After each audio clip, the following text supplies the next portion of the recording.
Ano? Bilisan mo, Neo, at aalis na tayo. O, ayan, di ba narinig nyo? Pasaway na naman si Neo. This time, nako, Coco Martin and Jules. Yung mga Coco Jules fans natin dyan na nag-iintay ng mga balita. So, eto na nga. Kasi nga, ito ngang sa napanood ng lahat na Christmas special ng ABS-CBN. Kung saan talagang, uy, nag-kiss ha. Talagang in public na ha. Na pinapakita na gano'n na sila kakomportable, ganun na sila what's this? Yun na, ka at ease. Comfortable na nga at ease pa sa isa't isa. Dahil nga naman, for the longest time, talaga namang, sabi nga natin, nung minsan nga na-reveal na naimbitahan ako sa isang okasyon, na sabi ko nga, dalawa yung anak na nakita. Kumalay ko ba kung ilan na ba yan, ano? Initrigan nyo ako mga Coco Jules.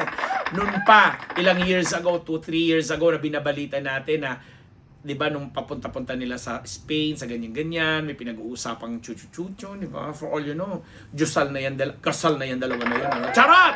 Ay, mga kaibigan natin, mahal na mahal ko yan, dalawang yan. Lalo na si Coco, at saka syempre si Julia na talaga namang nakalakihan na ang itsurang ito. Simula nung bata pa siya dyan sa Gawin Bulilit. So anyway, happy-happy lang tayo kasi nga, sa tumitinding, alam mo yon, relasyon nila, parang ito na nga, sabi nga ni Coco, 'di ba, yung mga business side ng kanilang partnership ay si Julie ang namamahala. And naalala kong bigla itong si Coco Martin doon sa nung narinig ko yung interview kay Angelica Panganiban nung nagkasama sila sa isang movie. Tapos sabi ni Coco sa kanya, natatakot daw si Coco sa kanya dahil siguro nga close siya kay Julie, etc. Parang ganon. Pero nung mag-close sila as friend. Tapos si Coco Martin, na balita din natin lately na dahil nga sa tinanggal na sa TV5 yung Batang Quiapo, hindi na napapanood, may mga sighting or may mga okasyon, 2 o 3 beses na siyang nakita na nakikipag-meeting sa grupo ni Sir MVP o Manny Pangilinan, na di umano nga parang partnership na rin tungkol sa pamamahala ng career, ng mga projects na gagawin nito ni Coco in the future, plus on the side yung mga negosyo na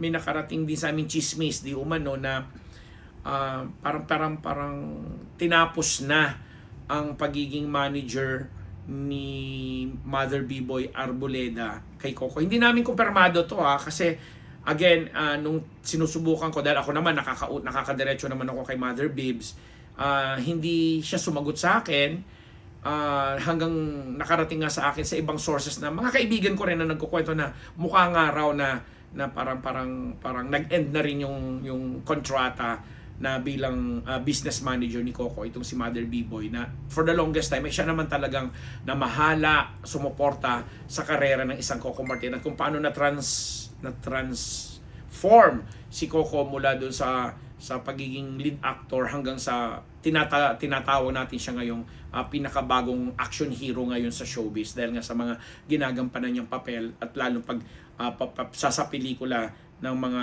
FPJ na talaga namang yun ang kanyang naging idolo.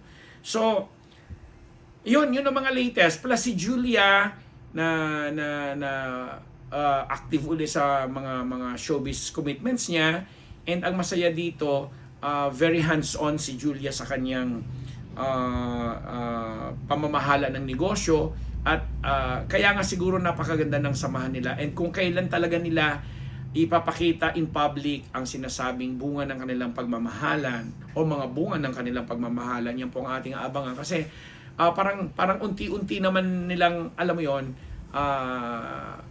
ini-introduce yan sa madla o sa mga tao, di ba?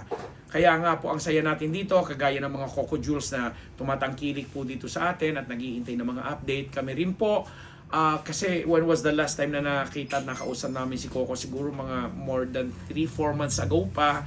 Kaya so yung update namin medyo delayed at saka parang gagaling na lang sa common friends kami. Kagaya ni na si Mother Pearl, na si Pearl Rubio na alam nating very close diyan. Tapos si Renz Spangler na dumadalaw sa set ng Batang Quiapo at nagbibigay din sa atin ng mga chika sa sa mga veteran stars natin dahil ang dami nga rin mga veterans. At tuwa nga ako doon sa production number ng Batang Quiapo doon sa Araneta, 'di ba? Kahit si Tita Perla Bautista, ang lola ni Niyong, talagang makita mo doon sasayaw-sayaw pa. At yung mabinigyan talaga ng moment, sina Tito Dante Rivero, si Roy Vinson, si Boyet, si Cherry Pie, si John Strada, of course si Jay Cuenca, yung mga kapatid ni Coco Martin at iba pa, na talagang lahat ng cast members binigyan ng napakagandang exposure doon na in line na rin sa promotion kasi nga nagkaroon nga ng problema sa paglalagay sa television kasi nga hindi na nga siya napapanood sa kapatid network bilang may mga issues sa naging kontrata niya ng ABS-CBN na sana ngayon 2026 ay maayos, ma-resolve at mabigyan ng solusyon. Diba? So yun lamang mga ka-Team Unbettable dito sa Unbettable Channel at mga kapwa Coco Jules natin. Sana andyan pa rin kayong lahat. Nakikisawsaw pa rin dito sa amin at kikibalita sa Unbettable Channel. Merry Christmas sa ating lahat. And have a prosperous New Year. Ambet Nabus po, nagpapasalamat!